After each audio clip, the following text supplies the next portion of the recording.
우리는 지금 부활의 복음에 대하여 함께 말씀을 이렇게 나누고 있습니다. 오늘은 고린도전서 15장의 말씀으로 죽음은 쇠틀보다 가볍게 하는 부활신앙, 죽음을 쇠틀보다 가볍게 하는 부활신앙, 이 부분을 함께 살펴볼 겁니다. 한평생 죽음에 대한 연구한 정신과 의사가 있습니다. 이분은 스위스의 엘리자베스 퀴블로 로스라는 분입니다. 이분은 임종에 대한 연구의 개척자고 호스피스 운동의 선구자였는데요. 그분이 여러 권의 책을 쓴데 그 중에 한 권이 죽음과 죽어감에 대한 책입니다. 제목이 그래요. 그래서 현대인에게는 죽음보다 죽어감의 과정이 더 중요하다, 그렇게 이야기를 합니다. 자, 성경에 죽음은 세 가지를 이야기하고 있어요.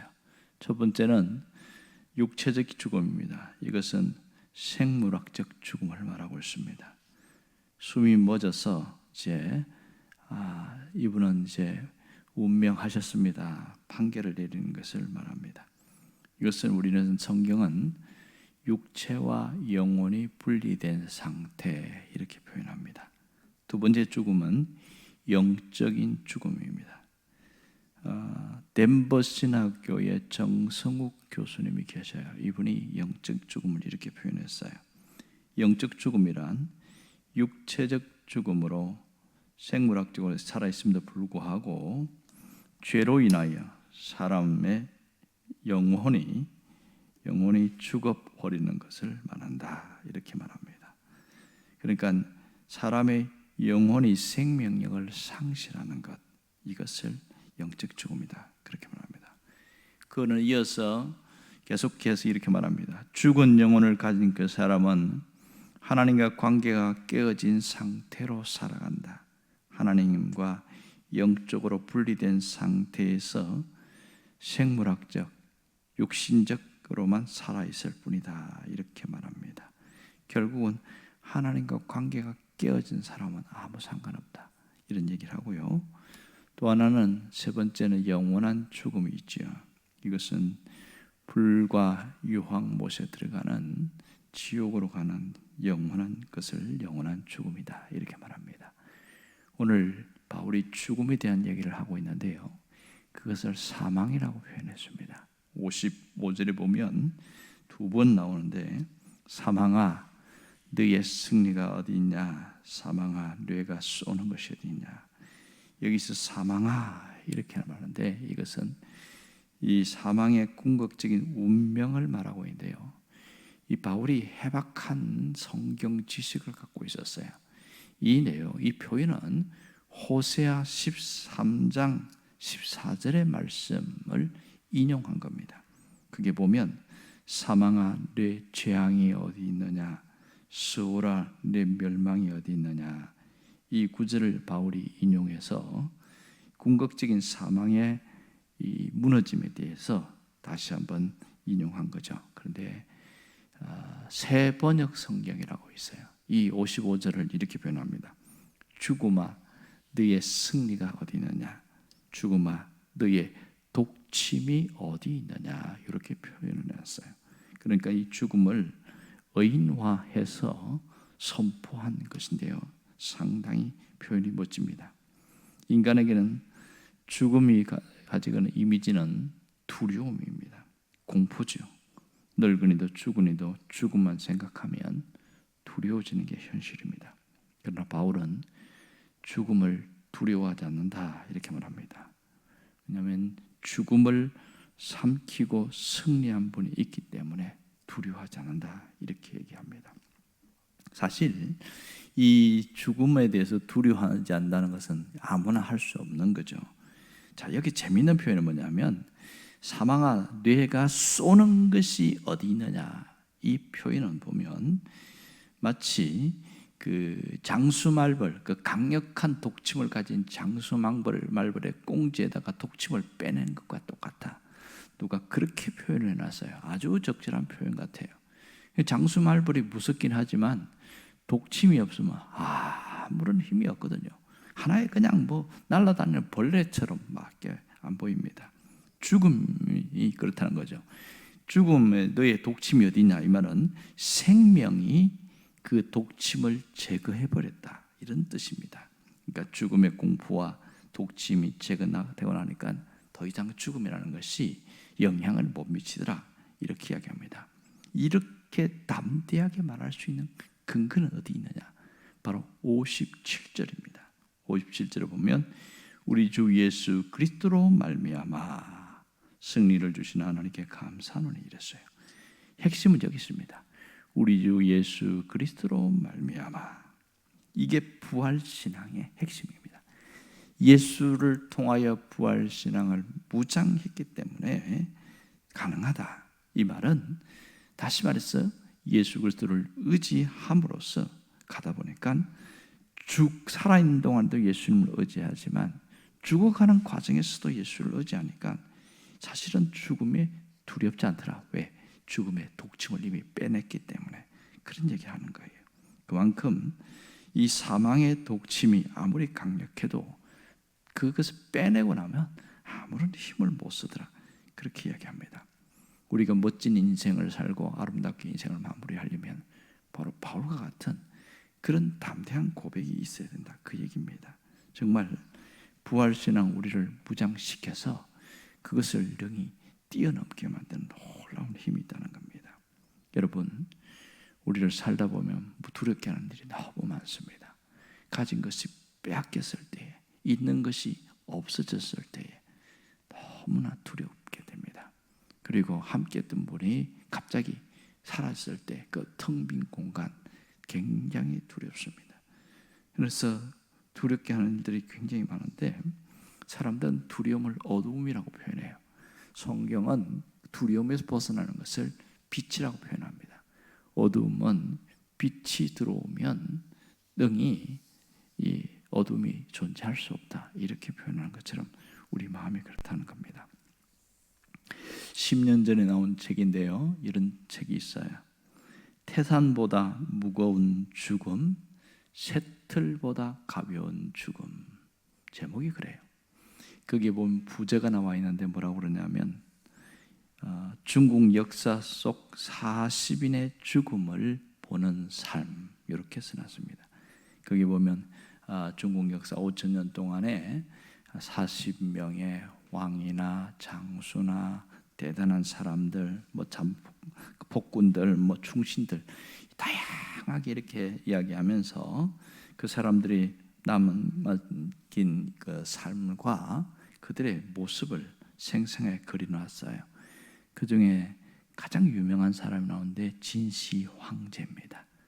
진시 황제는 39살에 진나라를 만들었죠. 천하를 통일하고 대단한 사람 아닙니까? 근데 이 사람이 늘 두려워한 게 있어요. 죽음이었어요. 언제 자객이 나를 죽일지 모른다. 늘 죽음을 두려워했습니다. 그리고 좀 더 오래 살고 싶어서 불로초를 구하라고 우리나라 쪽으로 이렇게 어딘가요? 제주도 쪽으로 보냈다던가 동남 동료들을 보낸 적이 있잖아요. 그런데 불로초를 구하라고 나갔지만은 그가 몇 살까지 산지 아세요? 50살에 죽었습니다. 그렇게 안 죽으려고 발버둥을 치던 진시 황제가 50살에 죽었습니다. 그는 죽음의 공포를 떨치지 못했다. 자, 그 책에 보면 이렇게 표현합니다.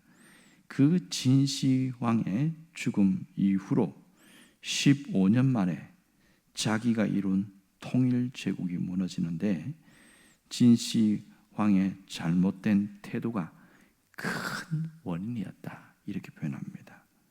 그러니까 이 사람이 늘 죽음에 대한 두려워한 그 태도가 그 다음 아들 때에 바로 15년 만에 무너졌다. 이렇게 얘기합니다. 여기서 알 수 있는 것은 죽음을 집착했던 이 진시 황제를 보면서 죽음에 대한 이해가 그 사람의 삶을 결정한다는 걸 알 수 있습니다. 지금도 우리도 마찬가지죠. 죽음에 대한 올바른 정립, 이해가 그 사람의 살아있는 삶을 결정하게 되는 것이죠. 여러분, 오늘 살아가는 사람들 중에서 특별히 그리스도인들이라고 하는 사람들 중에서도 죽음에 대한 잘못된 태도 때문에 엄청난 부작용이 일어나는 사람이 있습니다. 현대인들이 갖고 있는 가장 큰 태도는 죽음에 대해서 잘못된 부작용의 하나가 쾌락주의입니다. 쾌락주의. 죽으면 끝인데 뭐 즐기다가 가야지. 이게 쾌락주의거든요. 또 그런가 하면 그 반대도 있습니다. 허무주의입니다. 이것은 노력하면 뭐하냐? 아이고 죽는데 뭐. 이 허무주의. 그래서 자살로 끝납니다. 해밍웨이는 노인과 바다라는 유명한 소설을 썼지만 그는 자기 삶을 자살로 끝냈습니다. 왜냐하면 그 속에 허무함이 밀려왔거든요. 그는 예수님을 알지만 믿지 않았습니다. 그래서 죽음을 이기지 못한 것이죠.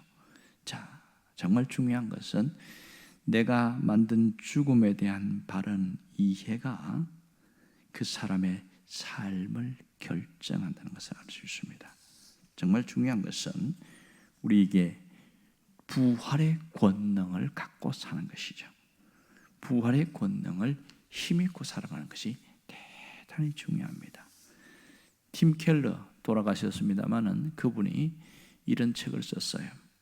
부활을 입다 이런 책 제목이었습니다. 거기 보면 부활은 모든 두려움을 몰아내는 생명의 빛이다. 정말로 이 부활이라는 것이 얼마나 강력한지를 이야기하는데, 그래서 우리가 부활의 권능을 힘입으면 다시 사는 이보다 장한 강력한 희망이 없다 이렇게 말합니다. 쉽게 말해서 부활의 권능보다 강력한 희망은 없다. 이게 핵심인 것이죠. 이 팀 켈러의 그런 의식과 사상을 갖고 살아간 사람이 있어요. 그분이 세브란스 병원의 이희대 박사님이십니다. 이분은 유방암의 권위자셨어요. 그분은 1년에 600명의 암 환자를 수술하고 그렇게 했던 대단한 분입니다. 그런데요, 자신이 암 환자를 수술하는데 자신이 몸을 돌보지 않고 건강검진도 제대로 안 하고 그랬는지 몰라도 그분이 말기 암 환자가 되었습니다. 암 환자가 돼서 진단받았는데 사기 말기라고 나왔습니다. 그분이 인터뷰 가운데 이런 얘기를 했어요.